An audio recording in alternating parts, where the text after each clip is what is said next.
Di sini kami akan mewawancarai terkait kearifan lokal batik Jetis yang ada di Sidoarjo.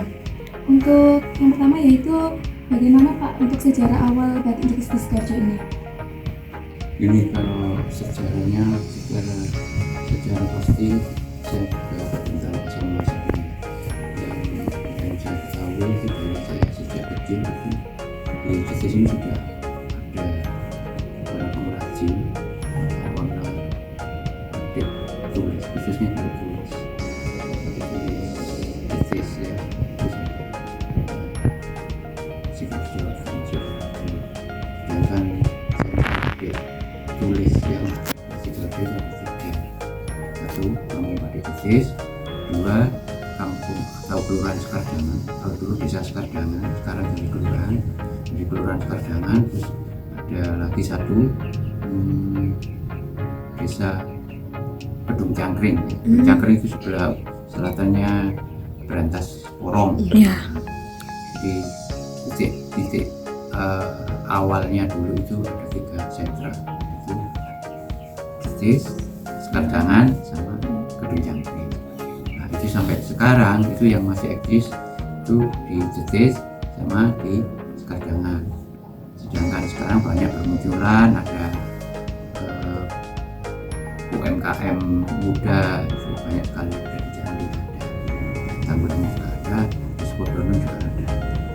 Itu sekilas asal muasalnya batik yang ada di Sidoarjo. Kalau yang membedakan sendiri dari batik Jetis dari batik yang lainnya itu apa ada Pak?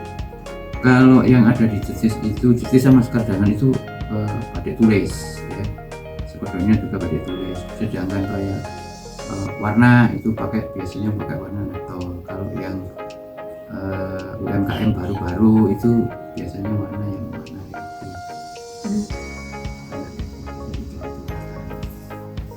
Sedangkan kalau sentra di Kedung Cangkring dulu yang dominan itu batik cap kayak stempel, tapi sekarang sudah kurang eksis, tinggal kenangan.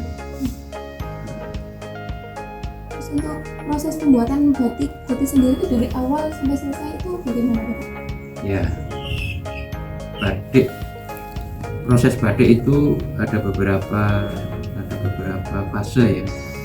Kalau dari kita beli kain di pabrikan atau di toko atau di mana aja, itu kita beli dengan ukuran, kalau yang dikembangkan di Jetis itu ukurannya itu 105 kali beberapa.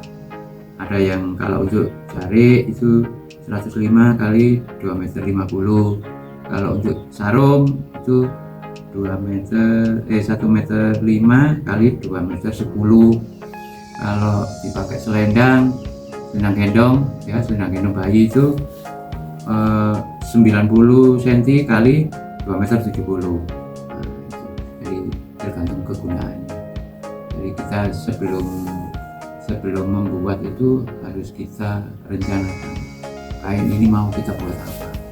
Jadi biar tahu nanti ukurannya sekian jadinya sekian. Setelah kita beli kain, kita potong-potong sesuai dengan kegunaannya, baru nanti kita olah. Diolah itu tujuannya membuka pori-pori. Jadi ini kan kain pabrikan itu kan masih tertutup, pori-porinya masih tertutup. Nah itu dibuka dengan diolah menggunakan air, soda as, sama minyak kacang. Nah itu kain ini setelah kita potong-potong, kita rendam, terus pagi dijemur kena sinar matahari, kering, baru sore direndam lagi, besoknya dijemur lagi sampai 1 minggu. Tujuannya apa? Itu tadi membuka pori-pori benang supaya nanti warna itu bisa nyengkram, bisa nanjak. Setelah itu kita bersihkan, kita lapisi kanji bubur itu kayak orang dulu pakaian ini. Setelah itu dijemur, dirapikan, baru proses desain ya.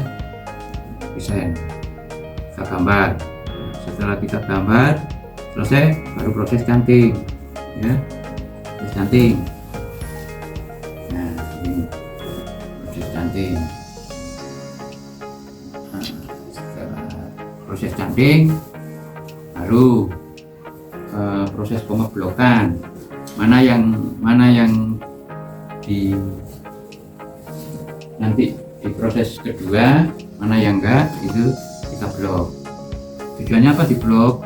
Tujuannya supaya nanti kalau kita mau warna, bloknya ini tidak kena warna, jadi tetap putih.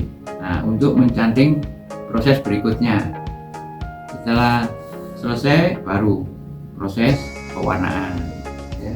Motifnya ini diwarnai daun pakai warna apa? Warna hijau.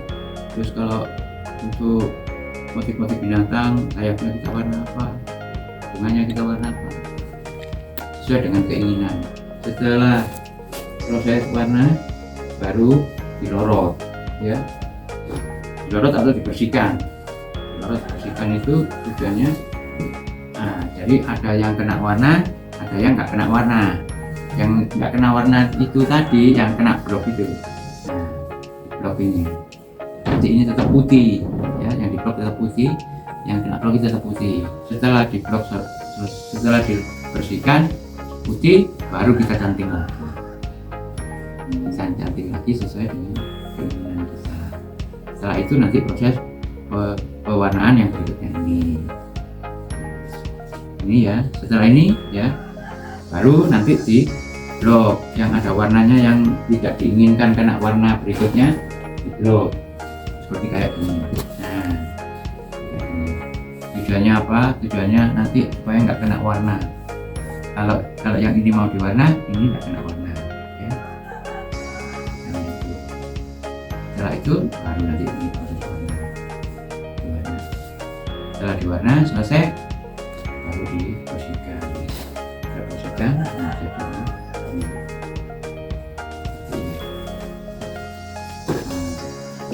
ini ini selesai. Jadi tahap demi tahap menunjukkan bahwa prosesnya itu begitu. Masuki pertanyaan selanjutnya ya Pak, terkait pewarnaan dari batik di Jetis ini tuh masih menggunakan teknik tradisional atau sudah ada inovasi dalam pewarnaan pada kain batik ini?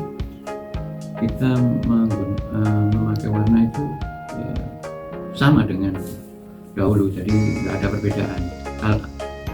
Teknik mewarna itu yang dikembangkan di Jetis ini ada dua. Satu warna kering, dua warna basah. Kalau warna kering itu dengan cara dicolet ya, dicolet ini. Jadi kuas sama kuas itu dicolet. Daun misalnya hijau, warna hijau. Kalau bunga biar menarik, warna pink, warna oranye, warna merah, supaya warnanya itu tampak. Terus yang warna yang kedua itu dengan cara diteluk. Jadi warna basah ya, dengan teknik basah dengan jalan diteluk. Jadi yang dicolet-colet tadi itu diblok ya, supaya nggak kena warna yang berikutnya. Jadi misalnya ini hijau tadi, warna berikutnya itu biru, nah, ini diblok, semua diblok, kembang lilin kayak gini ya, kayak gini nih, baru warna dasarnya. Setelah di warna dasar baru dilorot atau dibersihkan, sehingga warna yang diblok tadi nggak kena warna yang barusan. Jadi misalnya pink kena warna biru kan, jadi biru. Iya. Tadi kan sampun dijelaskan kalau pembuatan batik ini melalui beberapa fase atau tahap. Nah, umumnya di pembuatan di batik di Jetis ini tuh biasanya tuh memakan waktu berapa lama, Pak? Kalau yang produk massal, juga teman-teman itu kan produk massal. Maksudnya massal itu satu desain ini bisa dikerjakan yang sama, itu bisa sampai 20, bisa sampai 40, bisa 50 potong. Nah, itu biasanya lama prosesnya itu bisa 1 bulan, karena sudah berputar ya, fasenya itu berputar, ada yang setengah jadi, ada yang baru mulai, ada yang mendekati selesai, jadi berputar. Jadi sehingga kayaknya itu bisa 2 minggu, bisa 10 hari finish kalau sudah berputar. Sedangkan kalau yang bukan produk massal ini lama, bisa 3 bulan, kayak gini nih bisa 3 bulan. Kenapa? Karena ya saling menunggu, terus prosesnya juga rumit. Setelah pewarnaan itu biasanya pengolahannya itu limbahnya itu pribadi Pak. Apakah di sini sempat terjadi pencemaran lingkungan akibat dari limbah-limbah cairan dari batik? Di sini kan home industry Mbak ya. Home industry itu nggak seperti industri Mbak ya. Nggak seperti industri. Kalau industri kan limbahnya kan banyak ya. Kalau home industry itu paling banyak 2 ember. 2 ember. Itu banyak yang dari kemarin itu dari mahasiswa ITS, dari veteran ya, UPN, dari banyak yang meneliti di sini. Itu ada yang kita dikasih itu alat penetraan limbah.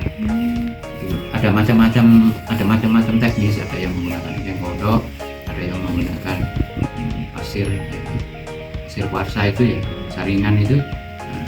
Di samping itu ada juga penelitian dari adik mahasiswa di kebetulan ini hasil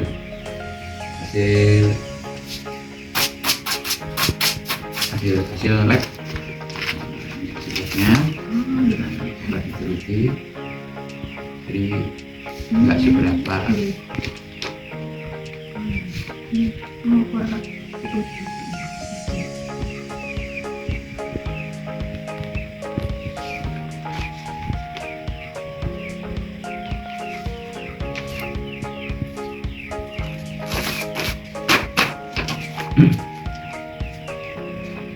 Jadi kekhawatiran itu sudah ada ini, ada penelitiannya di labnya itu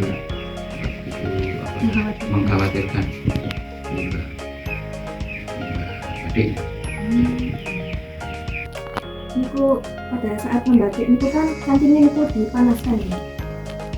Ya, jadi peralatan canting mencanting itu ada beberapa alat ya. Ada canting itu alat yang pokok ya, 2 wajan, 3 kompor ya. Kompor menggunakan gas, sekarang gas kan sulit ya. Tapi ya ada, tapi ya mahal. Dan ada lagi yang sekarang menggunakan kompor listrik ya.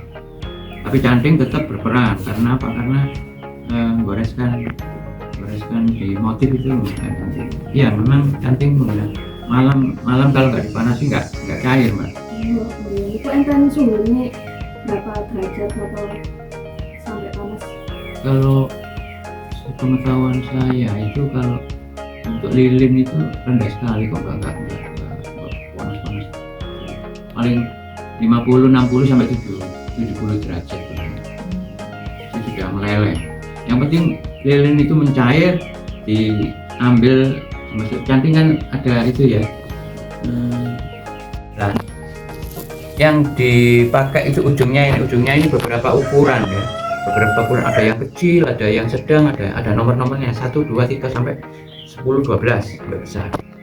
Kegunaannya beda-beda. Kalau yang ukuran nomor 1, nomor 2 itu untuk reng-rengan, istilahnya reng-rengan yang harus desain itu.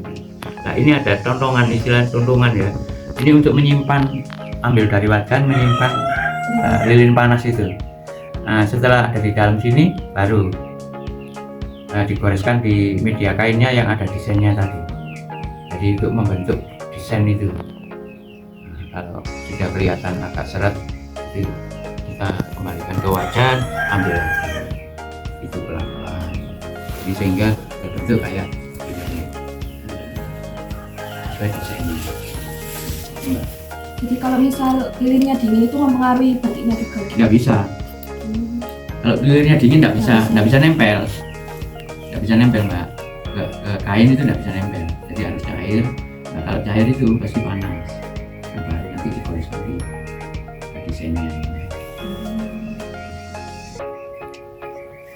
Terus faktor apa yang mempengaruhi ketahanan kain batik terhadap pencucian dan paparan sinar matahari? Kan kalau dicuci biasanya ada yang batiknya tuh luntur atau pas dijemur itu ada yang keringnya beda gitu.